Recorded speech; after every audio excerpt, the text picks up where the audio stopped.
Hi everyone. We are a group of 4 people and we would like to show you a presentation which is focused on public speaking. Good skills of public speaking can make your life easier and help you overcome many difficulties. Regardless of the situation and the place of action, developing public speaking skills will strengthen your position in society and help you achieve your goals. Throughout this course, we discussed different aspects of public speaking, but our group decided to focus on the following topics: fear of speaking a foreign language, sign language, body language, fear of public speaking. And without further ado, I'd like to start with my project, which is called Fear of Speaking a Foreign Language. In order to figure out whether it is worth researching at all, I decided to interview a few people about their experiences with speaking a foreign language. And my first question was, can you share a specific experience where you felt afraid to speak a foreign language? And here we've got a few answers. I'm not going to read all of them. I'm just going to focus on the key points from their answers. My mind went crazy. I was terrified. My hands were shaking. I froze. I was so scared of making a mistake. I was so nervous. I stumbled. Again, I was scared, and also I could feel my voice shaking. The second question is, do you feel that the fear is more related to the fear of making mistakes, being judged, or something else? And here we've got making mistakes, the fear of being judged. It's a combination of both making mistakes and being judged. I feel vulnerable, worry about not being able to connect with people or not understand cultural nuances. And my last question was combined of two. Have you ever avoided certain activities or places because of the fear? And how does the fear affect your ability to make friends and build relationships? And here we've got, yes, absolutely. This limits my ability to truly immerse myself in the culture and make local friends. As an introvert, making friends is already a bit challenging for me, and adding the fear of speaking a foreign language makes it even harder. The fear of speaking a foreign language definitely affects my social life. Honestly, the fear of speaking a foreign language really holds me back. As you can see, the fear of speaking a foreign language is a common fear among those who try to learn a new language and try to speak on this language. And there is even a specific term for this fear, which is called xenoglossophobia. Xenoglossophobia is a fear of speaking a foreign language. This specific phobia includes a range of anxieties related to the use of languages that are not one's native tongue. People with xenoglossophobia may experience symptoms such as nervousness, sweating, rapid heartbeat. And this fear can stem from various causes, such as, for example, fear of making mistakes, lack of confidence, negative experiences in the past, perceived judgment, cultural differences, high expectations, performance anxiety, and perfectionism. I'm not going to waste the time and talk much about the causes of this fear, but rather I'm going to focus on the strategies how to overcome this fear. And my first advice would be embrace mistakes as learning opportunities. Mistakes are an inevitable part of learning process, and embracing them as opportunities can reduce anxiety. Then we've got practice regularly. Consistent practice is key to building confidence. Engaging in regular conversations can help reduce the fear of speaking. Then we've got positive reinforcement. Celebrating small victories can boost confidence. Positive reinforcement from teachers, friends, or language partners can provide the encouragement needed to preserve. Then we've got immersion. Immersing oneself in the language through media, such as movies, music, and books, can improve comprehension and speaking skills. This passive exposure can make active speaking less intimidating. The classic one, language exchange partners. Finding a language exchange partner who is also learning can create a supportive environment. You can both benefit from mutual encouragement and constructive feedback. Focus on communication, not perfection. Shifting the focus from perfect grammar to effective communication can elevate pressure. The primary goal of language is to convey meaning. And last but not least, mindfulness and relaxation techniques. Practicing mindfulness and relaxation techniques, such as, for example, deep breathing or meditation, can help manage anxiety. In the end, I'd like to say that the fear of speaking a foreign language is a common hurdle, but it is not hopeless. By understanding the causes and implementing practical strategies, Language learners can overcome the anxiety and become confident speakers. The journey of language learning is filled with challenges, but it is also rich with rewards. Thank you for your attention, and I hope you've had a good time, and I hope you're going to have a good time with my fellow students. I wish you a good day, and again, thank you for your attention. While public speaking can be difficult, there's also the other side. It can be difficult or even impossible for some people to understand a public speech. That's why today I will talk about sign language.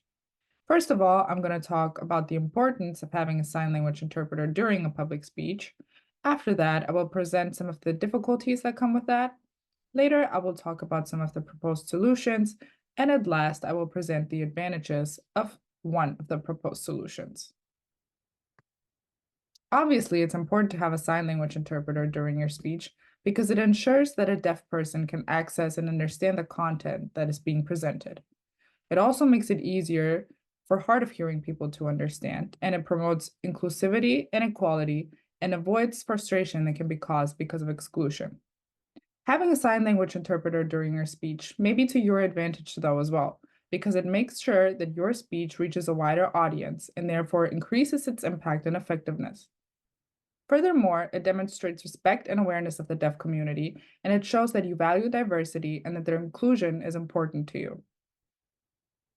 The problem that can be encountered here is the fact that there is a serious shortage of interpreters. There is a shortage of hearing interpreters and of deaf interpreters.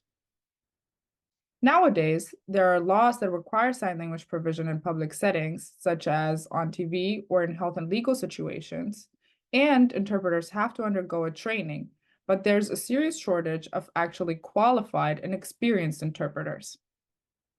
There are also only a few deaf interpreters who often work as relay interpreters. So the definition of a relay interpreter would be someone that renders the message from the original language into a language known to the other person. For example, a hearing sign language interpreter would translate the spoken language into the standard sign language of that country. Then the relay interpreter takes the standard sign language and converts it into the specific sign language or communication method that the deaf individual understands best. This could involve regional variations or even tactical signing for those who are deafblind. These are the proposed solutions. First, a computer-generated signing avatar, but it is at a very early stage of development and it still needs a lot of work, or exposing everyone to sign language from a very early age on. There was a British program that tried the second solution. It paired students from 2 different schools. So every Monday afternoon, 6 deaf children, their teacher, and their classroom assistant would join 19 hearing children and their teacher. A British Sign Language tutor was also in the classroom, hired by the project. The goals of this program were for hearing children to develop BSL skills, to integrate deaf children into mainstream classrooms, to raise awareness for deaf people, and develop a positive attitude towards them. The following experiences and observations were made. The hearing teacher of the deaf students usually used SSE, which is sign-supported English, with her students. But in the program, the children experienced more and more BSL because the deaf tutor did more and more of the teaching. In this case, the deaf tutor, whose first language was BSL, provided a unique support that a hearing teacher could not. BSL benefited all students and no favoritism was detected. The hearing children, who weren't great readers, even bettered their reading skills, and the teacher believed that this is because they now had something clear to connect the words to.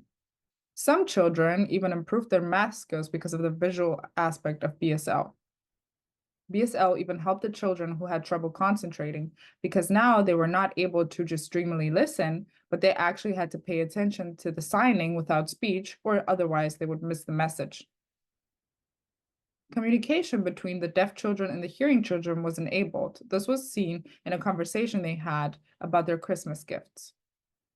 The hearing children learned a lot about the deaf children and demonstrated a positive attitude towards them because in an integrated classroom like this, they got to know the deaf children as normal children who just happened to be deaf. They even benefited in having a deaf adult in the classroom because they learned how to communicate with a deaf person. And they even picked up on deaf etiquette, for example, how to gain a deaf person's attention and the importance of eye contact. Additionally, the hearing teacher of the hearing students went into the program with no BSL skills, but directly and indirectly learned BSL from the deaf tutor and was even able to use signs herself during storytelling or classroom management. The barrier she had envisioned in the beginning quickly disappeared. Last but not least, the deaf children had a greater access to the national curriculum. No specific advancement in their skills was reported. However, the positive attitude towards them and the deaf tutor boosted their confidence. To summarize, this program showed that exposing everyone to sign language from an early age on ensures that everyone is a little bit familiar with sign language and demonstrates a positive attitude towards deaf people. This increases the probability of more and more people becoming interpreters and therefore guarantees an equal access to information for everyone. So, in conclusion, one can say that public speaking may be difficult, but making your speech accessible to everyone isn't as challenging as it may seem. Thank you for your attention. These were my sources. I'm delving into part of public communication that has personal relevance to me, performance anxiety. As I often make slips of the tongue, feel nauseous, and go red in the face when I am confronted with examination, I set out to understand performance anxiety not only on a methodological level, but also on a psychophysiological level. I want to develop long-term coping strategies for me, but also for others who contend with comparable problems. First up, the methodological level. Researchers use various methods to examine performance anxiety, like the State Trait Anxiety Inventory, or for short STAI, which is a widely used questionnaire designed to assess the overall intensity and nature of someone's fears. While the STAI is more universal, the Performance Anxiety Questionnaire, or for short PAQ, particularly examines fear in academic and artistic performance. On top of this, researchers also use physiological measures. Methods like heart rate monitoring, cortisol level evaluation, and skin conductance tests help assess the body's response to pressure. Cerebral activity is also measured to help determine the brain areas involved in our fear responses. Now, what can help with performance anxiety? Cognitive behavioral therapy, or for short CBT, is one of the most widely used strategies. It involves tools like cognitive restructuring, which helps to tackle and change adverse thought patterns, and exposure therapy, which exposes patients to their fears under regulated conditions. Relaxation strategies are also used as a method to help with performance anxiety. Practices like progressive muscle relaxation and mindfulness can help soothe the body and mind, and examination simulations can help desensitize us to pressure. On the psychological level, the fight or flight response, which is the body's natural reaction to the mind perceiving a threat, is influential. When we are confronted with examination, our body can react correspondingly and induce physical symptoms like pulse quickening, sweating, and trembling. This, while helpful when we are truly unsafe, only impedes us in performance. On top of this, attention bias also figures into performance anxiety. Cognitive distortions like catastrophizing and all-or-nothing thinking can result in fear of negative evaluation, or for short, FNE. This is often linked to self-criticism and perfectionism. When we think lowly of ourselves and fixate on unrealistic standards, it results in inherent discontent and turns examination into something to fear. All in all, to understand the methodological level and the psychophysiological level of performance anxiety is substantial for developing coping strategies. The methods help regulate our fear and improve our performance, and for my part, I plan to implement some. I hope my deep dive has revealed that performance anxiety is complex and intricate, but also that we can tackle it. The final section of our presentation is my individual project, in which I researched body language. And referring back to our key sentence, my thesis is that public speaking can be challenging, but body language can help you. First of all, my approach was to get some theoretical input, and then based on that, I would make observations in public spaces or at university, just wherever I could observe the phenomenon or technique that I wanted to. Then I would document and reflect upon my findings in my learning journal, and I would actually move on and try to use the techniques that I found either in a presentation or just any situation where that technique was usable. I went through the cycle a couple of times, meaning I just got new input again and started off new from there. For my findings, I have 5, which I got from a YouTube video by a body language expert named Lion. And I also cited here a study which I found that backed up all of these claims, just to make sure that I have multiple sources to back up my claims. For eye contact, Line suggests the one thought, one look rule. It is a very simple rule, I think, because you present one thought, you look at one audience member, and when you move on to a different thought, you look at a different audience member. It just helps you time when you should move your eyes to a different person. For hand gestures, I found for myself, and I've also noticed that in others and found that in discussion, that hand gestures usually are not an issue for many, but the problem is usually what we do with our hands when they are not currently busy. As an example, I would like to list the lady on the side here who has her arms crossed. Of course, she is supposed to look angry. That's why she has her arms crossed. But when we are nervous, we tend to cross our arms. We tend to clasp our hands together in any manner. We tend to fidget. And these things make us appear angry or just uncomfortable and insecure. And we do not want that. So for that, Line suggests to find a home base for your hands. A home base is just a position where you hold your hands most of the time that you're talking. So when you're not gesturing. That could be either your arms hanging by your sides or just holding your hands in front of your stomach area, remembering that you do not clasp them together, you just hold them there in a comfortable, relaxed position. For facial expressions, I would like to have you look at this picture again. You probably looked at the faces of these women first, because that's where we look. For humans, it's nature to just look at faces, because our facial expressions are very honest. We cannot really influence them so much.